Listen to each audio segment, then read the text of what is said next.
Scaling a franchise isn't just about growth. It's about profitable growth. So what's the secret to making franchisees more successful and ensuring your entire system thrives? Well, it's not just about a great mission statement. It's about the actions that bring it to life. And in this episode, we're going to dive deep with an expert who's helped build profitable franchises around the globe. Welcome to Fortify Live with your host, Saeks.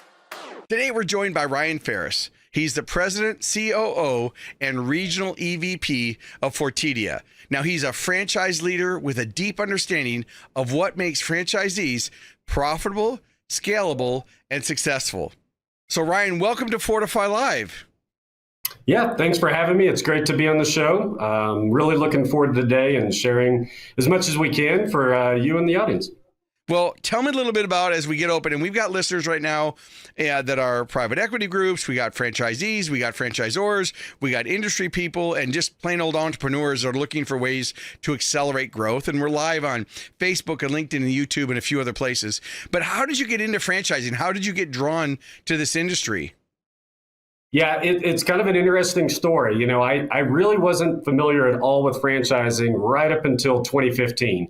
I actually had a business of my own, was able to, see a successful transition to that business. And a friend of mine that was working with Alpha Graphics asked me if I'd come and help. The next thing you know, I'm learning about Alpha Graphics as a franchise model. And I was hooked. I mean, instantly being a former entrepreneur, if you will, and then seeing what you could do to help other entrepreneurs and the scale and magnitude. Now it's, close to 10 years later, and I'm still doing it and loving it. Obviously we've grown a lot of brands since then, but at the end of the day, it's the same formula. How do you find passionate entrepreneurs that are looking for a framework of success and help them be successful? And still love it every day. Well, tell our listeners and viewers a little bit about the brands that you have in your family of portfolio. Yeah, absolutely. So we have a number of fantastic brands. I work with 6 of those out of our group. We have in the U.S. market, we have Alpha Graphics, 50 plus years providing print marketing services. We have Postnet also in the U.S. market and also worldwide, providing, shipping, print and marketing for SMEs. We also have World Options in the U.S. market, which is one of our newer brands, just getting franchisees up and off the ground in that business. In Australia, we have a Pack and Send, which is a shipping when you want to pack a very large, awkward, fragile, valuable items, they're a great go-to brand in the Australian market. We also have that brand in the UK. So we have Pack and Send in the UK, another World Options in the UK market, which is very, very successful. And then also Mailbox, et cetera, which a lot of the group may be familiar with, that was in the U.S. for a period of time. And now we continue to operate that brand worldwide. We also have a brand Multi-Copy that supports a print marketing franchise brand out of the Netherlands with a great presence and team out in that market. So those are the 6 franchise brands that I am proud to support and help drive growth in those local markets. How many units do you think are combined, hypothetically with what you can share publicly, obviously, but what does that look like as far as units? Yeah, we have over 3,200 locations in 52 countries. For our 2024 year, eclipsing, 1.3, 1.4 million system-wide revenue. So $1 billion. So it's a fantastic group of brands. So a lot of presence in a lot of places.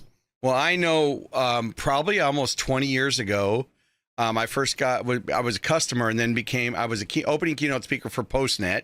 And then maybe 5 years later, I worked for Alpha Graphics. And, usually what happens is a franchise grows and then they get acquired by a parent company like you guys that provide much more resources for scaling. And that leads me to my next question. Everybody talks about scaling, but what's a dead giveaway that a franchise system might be growing too fast on its own good? Now, for the purposes of the answer, everybody, this is for educational and informational purposes only. We're not giving you legal advice, but I'm just curious for someone who has helped those brands scale, because that's what you're doing. What's a dead giveaway that maybe, they're growing too fast for their own good? I think there's 2 ways to look at that equation, and the cautious moment for scalable, long growth, okay, is if your franchise development is ahead of your ability to implement those tools and systems that can sustain the growth, okay? So it's one thing to have a sellable value proposition, but you have to deliver, okay? So if you're selling this, let's say really what you're selling is a business you believe can make someone a good financial income or generate wealth, or hopefully both. And if that doesn't happen, then that whole system collapses, okay? So it's just a matter of, and if you're not really careful, it'll collapse really fast, right? So let's say you get to market with 30, 50, 100 units. If you're not able to open them and then get them to actually produce system-wide revenue that's sustainable, or worse, you don't get them to where they're break even or getting their cash on cash return, then you start to see the system implode, right? Then you get the negative referrals, you get the missed validation, then you get the poor funding and finance opportunities, right?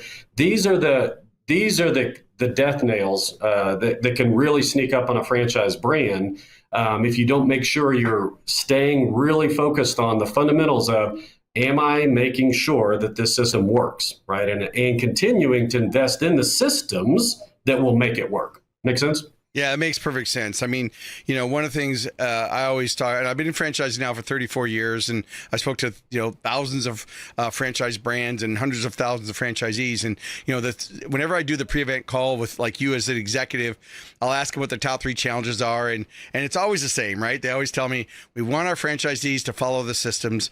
We want you to be a third-party endorsement for the things that we're telling them to do, but they're going to hear it different if the outside speaker actually edifies the brand.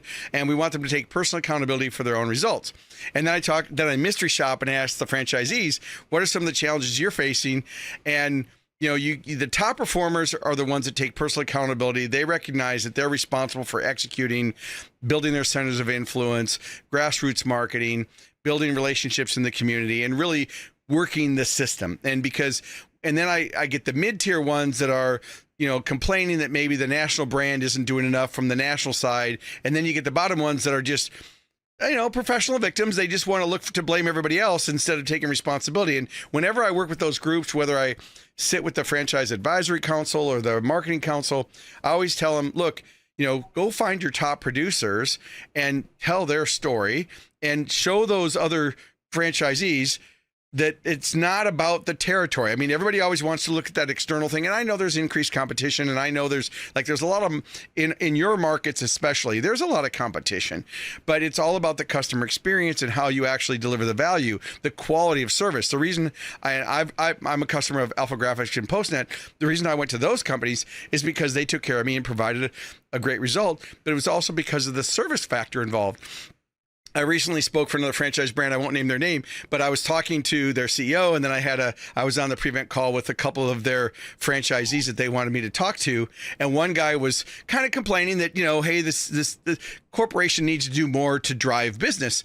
And so I said, well, tell me how active. He said, I'm doing everything. So I just happened to share the screen on Zoom and opened up his Google reviews. In 2 years, he had 238 Google reviews. He never answered one Google review. Then I went to the self-replicating website for his location. Wasn't updated. Then I went and I said, look, this is low-hanging fruit. Like, I know you feel like you're doing it, but your next action step would be just to take a breath, be open-minded and coachable, and just maybe just reset a little bit and see if you can follow your system. And that's what I like best about franchising, why I speak to all different types of industries, but franchising are my people because I've been an entrepreneur my whole life. And so, does any of that resonate with you? Yeah, absolutely. I mean, I think, there's what we're learning, especially, having the pleasure of working with multiple brands, servicing different business models, from brick and mortar to work from home, small business, large business, et cetera, different countries and regions, right? Right. There's still the same core ingredient that at the end of the day, sometimes we need to make sure we have a well-rounded owner that is keeping their eye on the fundamentals of the business. And what I mean by that is, sometimes we're always looking for the three-pointer when they're still not dribbling super well, okay? Or maybe just working on the layup would be a lot easier than going for the three-pointer. Or if we're using baseball, a bunt is still going to get you points instead of going for the home run every time. And that's what we're seeing a lot in a network over time, right? We come out of the gates with really good fundamental training. The owner follows the playbook reasonably well. There's a lot of oversight in most cases. A well-operated brand is checking in with them, coaching them, and making sure that those fundamentals start to take root. But then there's a point where the owner gets comfortable and or takes their eye off of the fundamentals and focuses on those bigger picture items. Could be good, could be bad. But typically what we find is the fundamentals aren't being executed on a regular basis. I think you gave a good example of Google reviews. I assure you, someone taught him at some point in time that that's a core part of your business and maybe even gave a prescription of when and how to do it.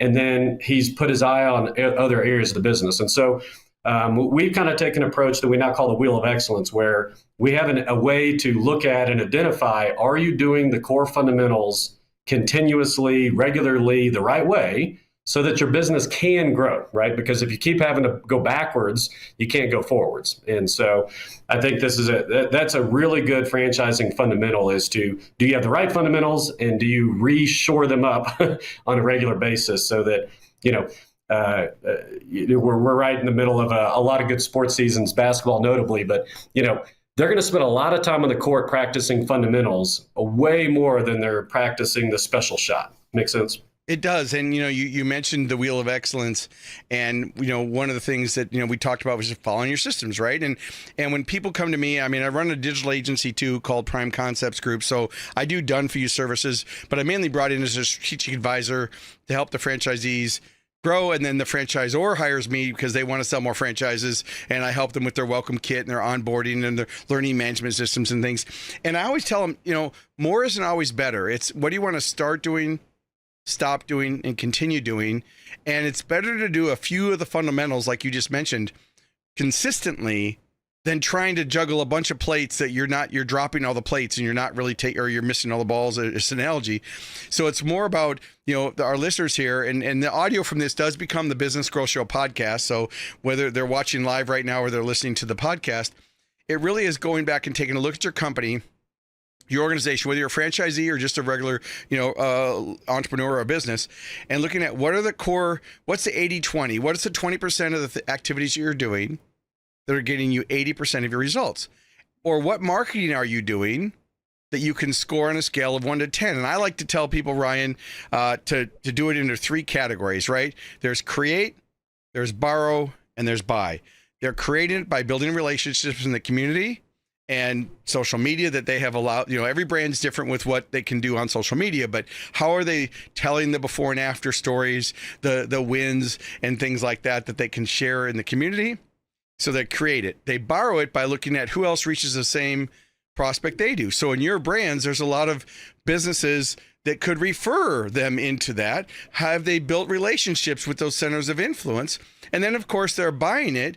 And I know they pay a certain percentage back for the national ads, but what are they doing locally to either sponsor or to be visible or to do, lunch and learns or, speak at the chamber, or what are they doing to be visible in their local community? So it's create, borrow, and buy, and they need to take accountability for that. And I find that when people are open-minded and coachable and accountable, they'll be successful. If they're closed-minded and they're victimhood and they have negative self-talk, that dog doesn't hunt. And I know that, when you look at evaluating a potential franchisee and you think about the Wheel of Excellence that you guys have, how do you help ensure that you're vetting the right type of franchisee? Because it's not just, I know your brands, you don't just accept just because they have the money doesn't mean that they can become a franchisee. So how do you vet those?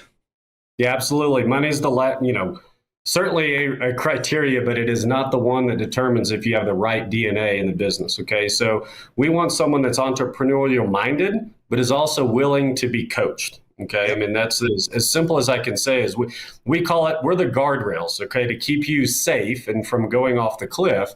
But that only works if you let us, okay, if we work together.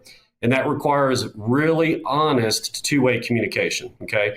And we literally during Discovery Day, before they sign, we have the very direct conversation that if you're unable to admit that you're wrong or that something's not working or that maybe you got in over your head, then don't sign up with this franchise, okay? Because when I typically have a problem that is difficult to fix, somebody didn't tell me early enough. Somebody was too proud, right? A lot of, really, if you think about it, most people that finally make the move to buy a franchise were successful somewhere in their life. Right. They were able to save money, put money away, have the confidence and the desire and the ambition to make a decision. So there's a humbling moment, no matter what franchise you buy, where you realize, I don't know what I'm doing, right? This is not working. I made a huge mistake, right? The bell curve and the learning curve of an owner. The owners that make it are the ones that are willing to raise their hand and say, I'm lost. I didn't catch that. I missed it. Something's gone wrong. I'm not going to make payroll, whatever it is. Those are the owners that can get fixed, repaired, and back on track, right? That's the guardrails we can put back in place or tighten to give them a better chance of success. The owners that are always saying everything's great when it's not is the problems. And so it's hard to vet that, but that is what we try the hardest to vet out is, are you willing to take, direction and be coached, at least make every reasonable effort to follow a playbook?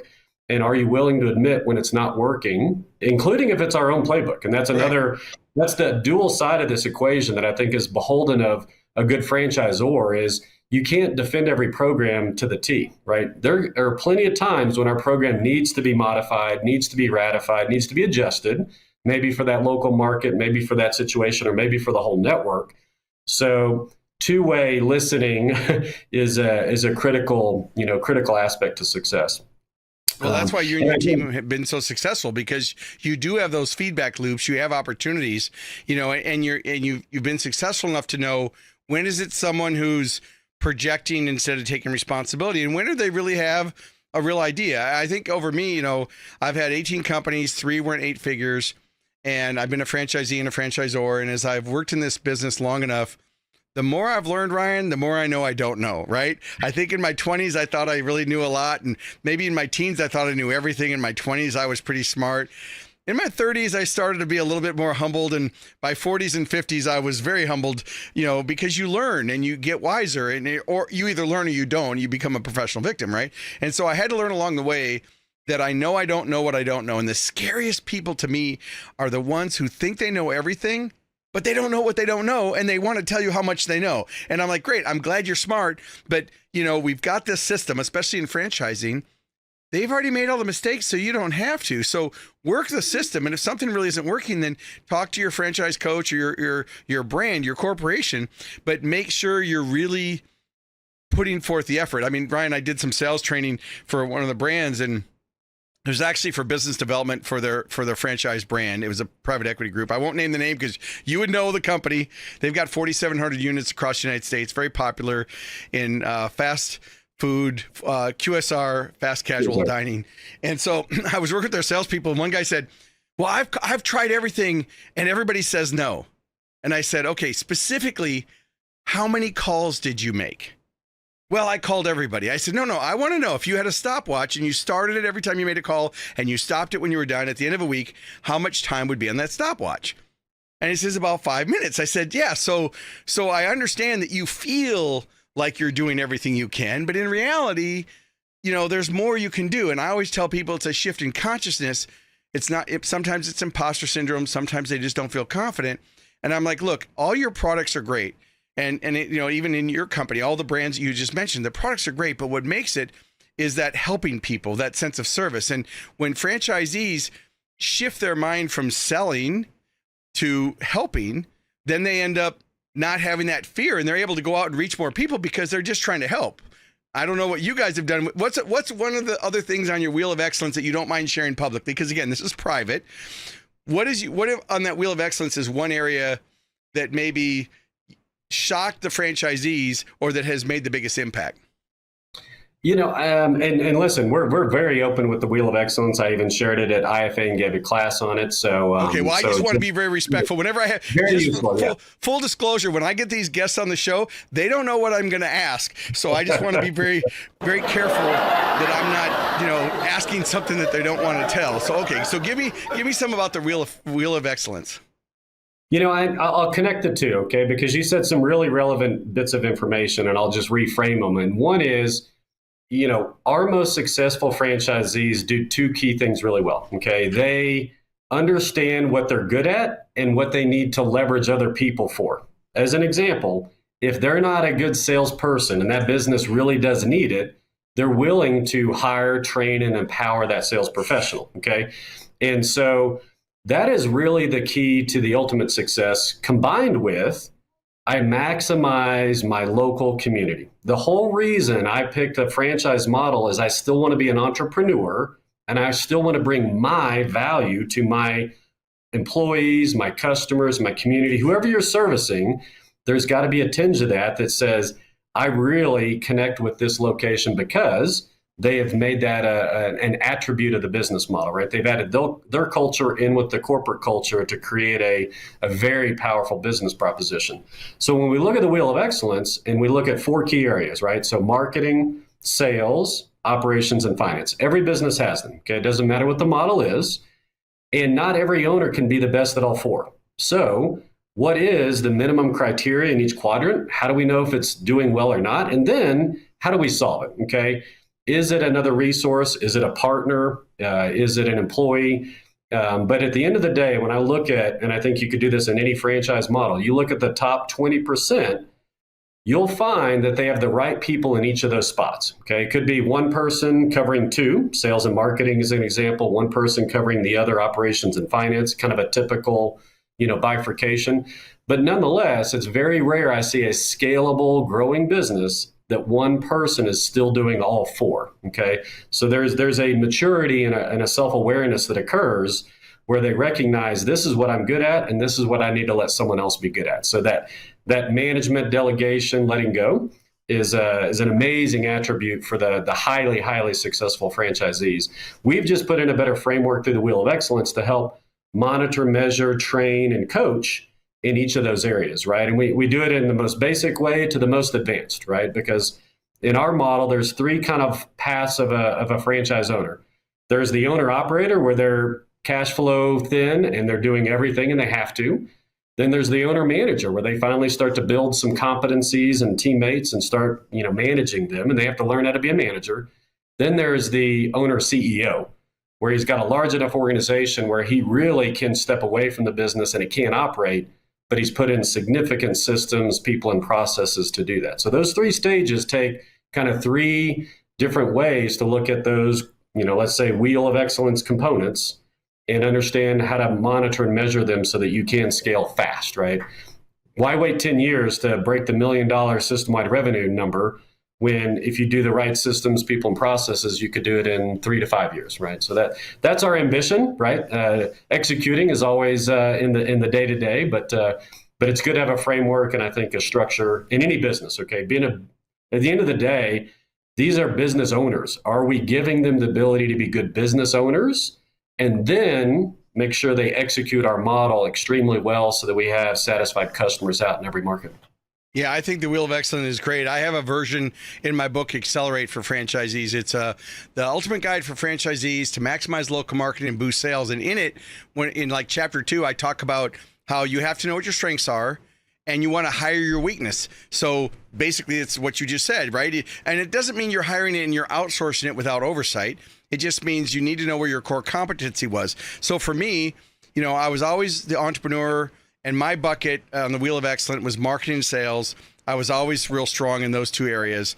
But finance and accounting and operations and execution, specifically leadership, I would delegate without detail. So in the early days, I built a sporting goods company up from a garage operation to $50 million in annual sales.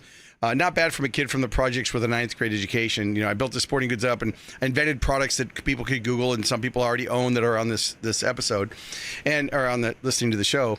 And along the way, I remember the first time I made a gross revenues of $1 million, right?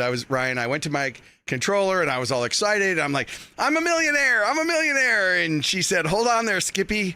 You're $16,000. You're $150,000 in debt. And you took home $16,000. And I said, there's no way. I sold $1 million. And she said, what you sold is not what you keep. Have you looked at your chart of accounts? I said, what's that? She said, do you know your balance sheet and income statement. I said, well, I know how much money I have in the bank and I'm able to. And she's like, you're running your business by looking at your bank account. You don't have any clue about your assets, your liability, and your equity. You don't know about your gross revenues, your cost of goods, your gross margins, your net margins. You don't understand business. And I'm like, well, I don't understand. So I've worked with thousands of franchise owners that don't understand their numbers. That they're looking at their dashboard, they're paying their money in, but they're kind of phoning it in. They're not really looking at the 4 things that I think are really important, which is how much does it cost you to reach your market? What's your conversion rate on whatever marketing element that you're using? What's your profit on the first sale? And what's the lifetime or long time value of the customer? And then the second thing is they have to look at is, really what's the cost to acquire a customer? And in franchising, especially in the markets that you and I both work in, the cost to acquire a lead has skyrocketed because there's increased competition. The conversions aren't the same. There's buying behaviors that have changed. So there's all these external forces that have pushed down on it, but not so I don't lose the point on this long road to a tiny house. Those listeners here, you really need to ask yourself on the wheel of excellence, where's your strength? Is it marketing, sales, operation, or finance? And you want to hire your weaknesses. What made me go to the next level in all my businesses was to be smart enough to know what I don't know. The scariest people are run from the people who think they know everything but don't know what they don't know. If there's anything I've learned, okay, there's a lot I don't know, and I get humbled. Even though I'm the expert that comes in and helps them accelerate their growth, I'm also humble enough to know, no, sometimes it's just being a third-party endorsement and telling them, look, you guys got this great system. When was the last time you went to your university? When was the last time that you went to your learning management system and took a course, for example, on how to answer Google reviews, right? So the basics, which brings me, I'm going to detour for a second. In the green room before we started, I said, tell me a little about what you're doing right now, what's exciting. And you had mentioned that you're doing some things with AI. I'm just curious, how is AI impacting the businesses that you help grow and lead? There are so many different ways, but I would say that the most immediate ways we've noticed is we don't need to wait on certain reports to analyze information. Oops. We don't need to be so in our mind about potential strategies and all these things, these scenarios of how to do something. What are the risks, the pros and the cons? We're now using that engine, if you will, to be a better sounding board. And that sounding board, surprisingly, has been across the entire team, from a franchisor and now spilling into the franchisee, where the most simple things, we talked about Google reviews a second ago.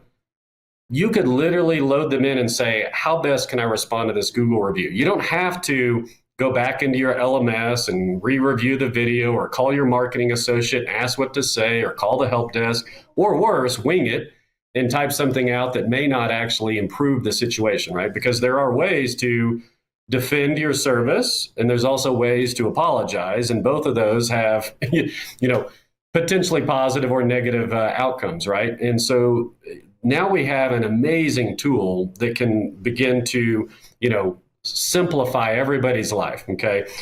So we've added that in from the most basic levels at the support desk, component.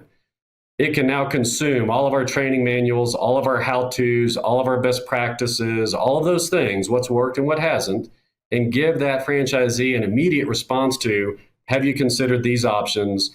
Would you like to see how to do it? Would you like me to show you examples? And so just having what we call a chat bot, right, available, that's built upon our, best practices, our SOPs, our system standards, has been a very, very useful, tool in the initial phases. Then if we look at our franchise coaches, right, and when they're trying to coach to this wheel of excellence, what are the 2 or 3 meaningful KPIs? Then if they're not lined up, what are the first 2 or 3 actions we can look at that we can get this franchisee back on track, right? Because you can't, the old saying, you got to eat an elephant one bite at a time. Right. Where do we start and how do we do it? And we've actually learned with existing owners, we go backwards. We look at their finances and just make sure, do we have a leaky boat here? And how do we make sure that, we manage your lease rates, your debt coverage ratio? Honestly, guys, I mean, the credit card situation and interest rates right now are kicking a lot of people's butt, and it's way too after the fact. You go from 10% to 28%, and you think things are good, and you realize you're drowning. And at a business level, that's a scale of magnitude that's dangerous. Then we move into operations, because if you're not delivering a quality product, or you don't know if you are, you got to fix that. No point in more money in sales and marketing, because that's just money in a trash can.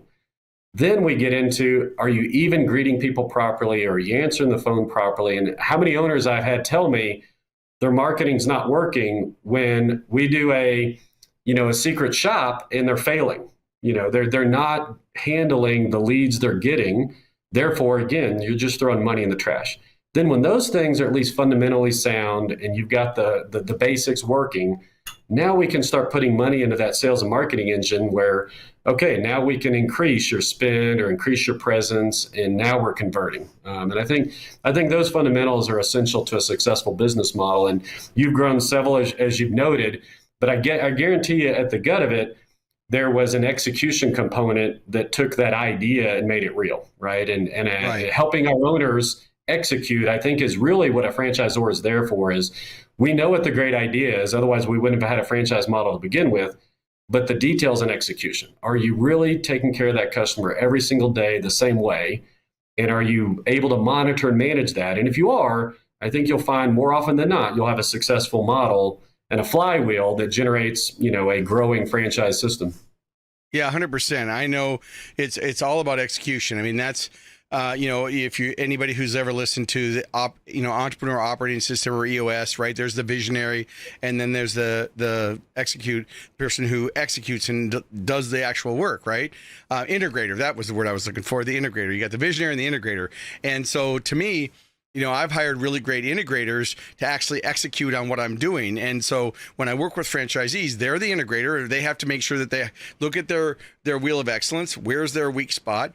And then make sure that they know how are they going to measure success, and look at that. I think it's great when you talked about, using AI to help you identify the weak spots. And for me, people, because I'm speaking on AI, you can see my book over my shoulder, AI Mindshift, right? And people say, well, are you speaking on AI now?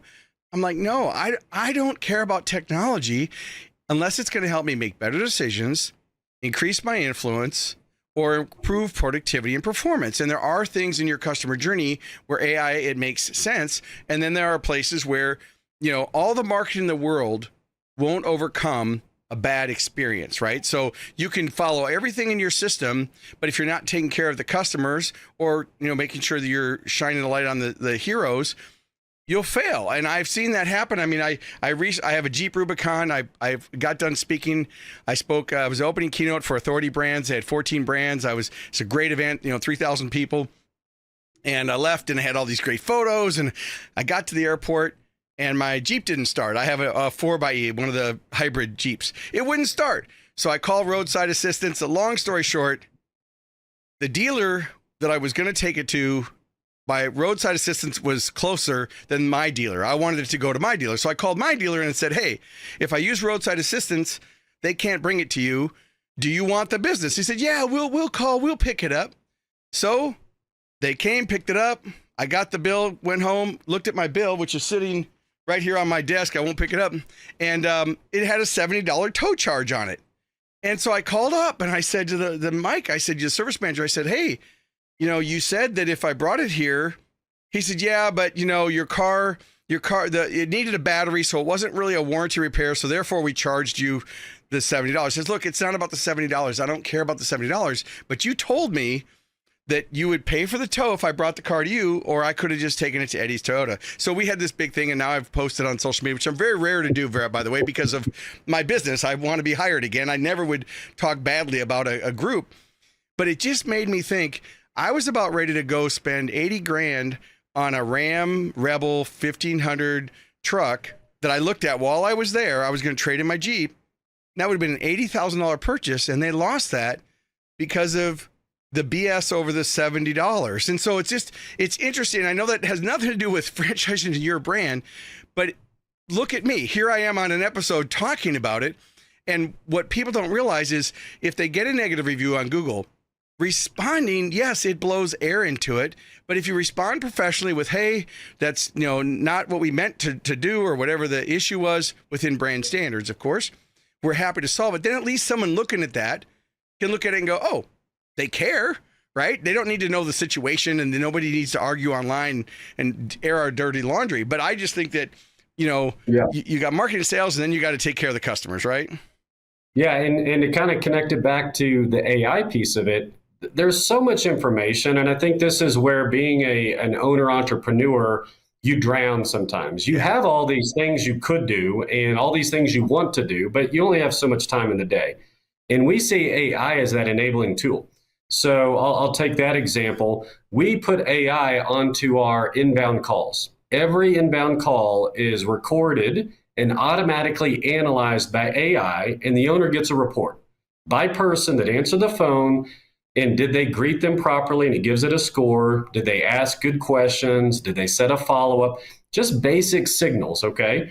So that the owner doesn't have to listen to every call or be in every single program, but they still get an analysis. And it also shows the employee that, there's a little bit of governance, right? That there is somebody making sure and rewards them, right? So I don't think it's all about the stick, but it's also a reward mechanism where we've incented to say, hey, throw a pizza party if you can keep the score above 85%, right?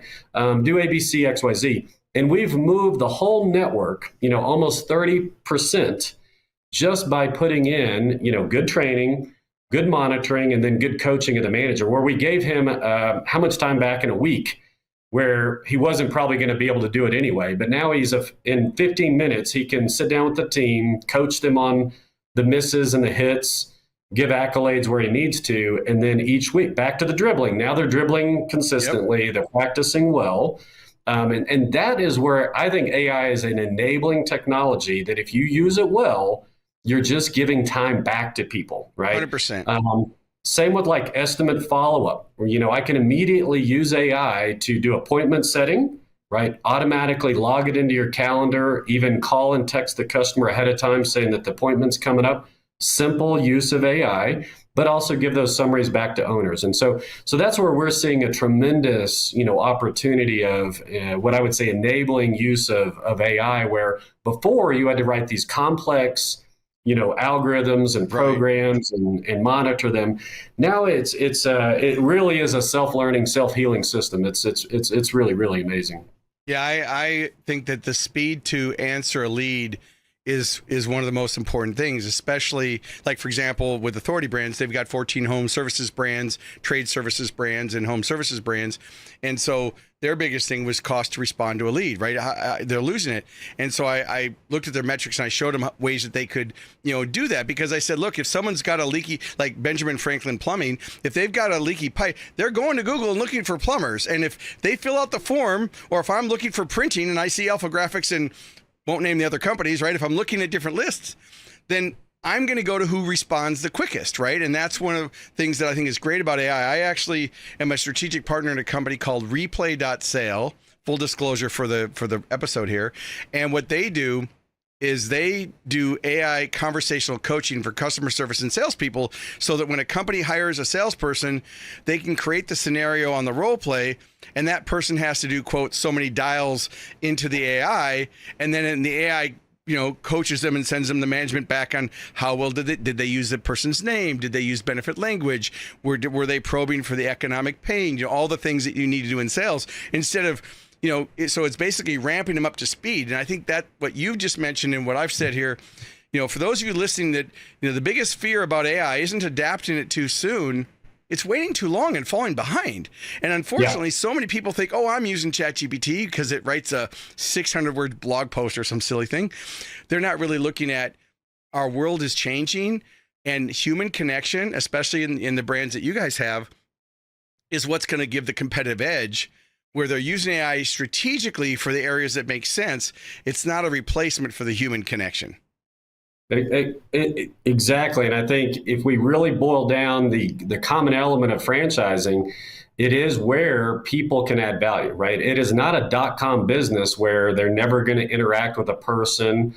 It is the opposite. In some way, shape, or form, they're interacting with people, and service wins the day. Yes, Speed speed and service, right? So whether you're in the residential services business, I needed a plumber yesterday. I went to who showed up top in Google that had good stars and was going to take my appointment that hour. I wanted someone in my door and I paid a premium for that, right? I'm willing to pay to get a good person in my home that I can trust with my family and kids to take care of that problem.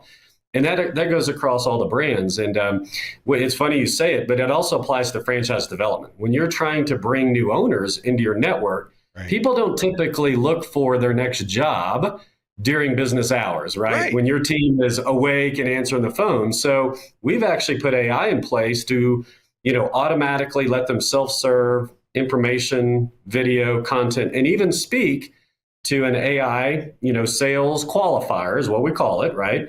That can answer everything about the brand, which is amazing, and then ask a few probing questions and then set an appointment with a professional franchise consultant to call them back the next day, right? That keeps a deal moving, right? Because they may quickly, as we all know, time kills deals, lose interest, just through the night, never mind if this is a weekend, right? If they're exploring. Exactly. And honestly, most of our deals for franchise development come in after hours or on the weekend. Of course, that's the time that they're looking. You can use AI to serve that up phenomenally well. It's a super, and I love your replay. We use just the basic ChatGPT now to do the elevator pitch and then the test scenarios of different business value. Do you have your value proposition? Can you overcome objections? Blah blah blah blah blah. But I think that's even a more interesting way to approach it is to let them interact directly.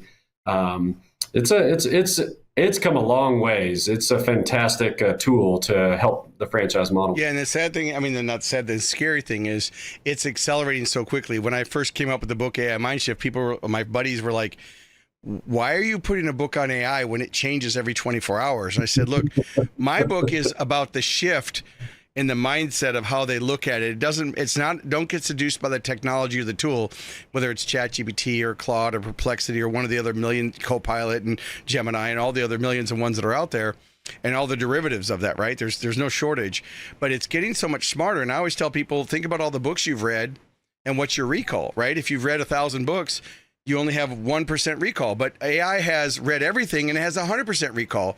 And so brands like yours, some brands I tell them, look, are you creating custom GPTs where you actually take a brand document around, like let's say Alpha Graphics, and you train it on Alpha Graphics, and then you create a custom GPT where you upload all the graphics into that one GPT, and then that becomes its expert. And I've had brands do that and change it to different languages and respond to it, or even on their phone. I tell people, if you're working with a customer and you're about ready to give a proposal, turn on ChatGPT and say, I'm getting ready to give a proposal to Ford Saeks. He's kind of a high D, high I kind of individual.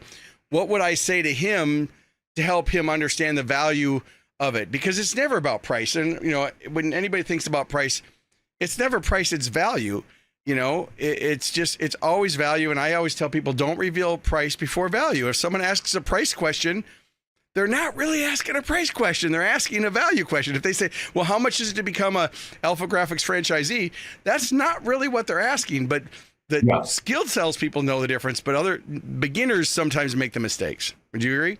Yeah, I agree 1,000%. I think there's so much to be gained by just using better tools in the marketplace. And you mentioned your approach to a book and that it's already outdated the second you publish it. I'm not sure I agree. Okay, and the reason is not. But if I would have done it on technology, it would have been.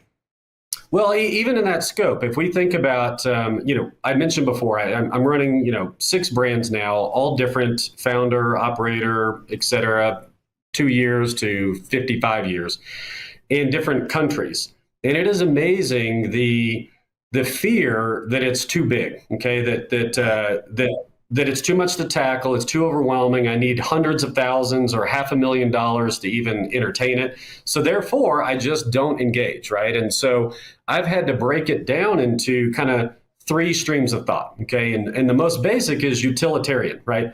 What can you use it for to manage your calendar, to manage your email, to manage recording your calls, okay, and transcripts. So just the basic utility use is step 1, right? Then I call functional use, which is by department. How could you be better with learning and development, creating class content, distributing it, measuring it? How could you be better with your help desk and responding?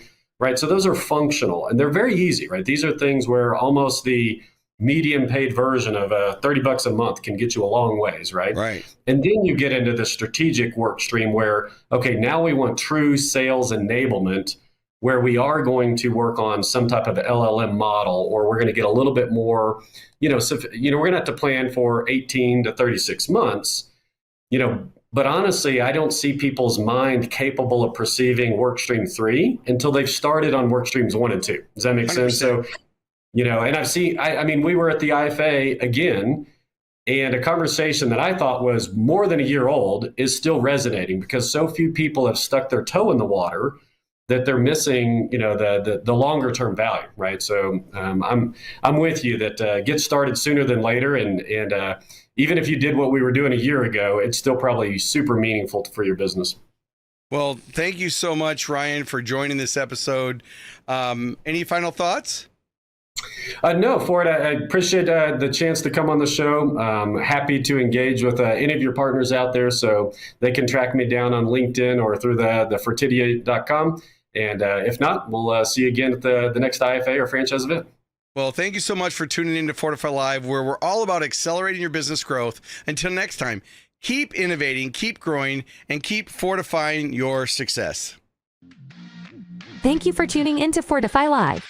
Make sure to like, comment, and share this episode on your favorite social media platform. And don't forget to subscribe to the Business Growth Show podcast, available wherever you get your podcast streaming fix.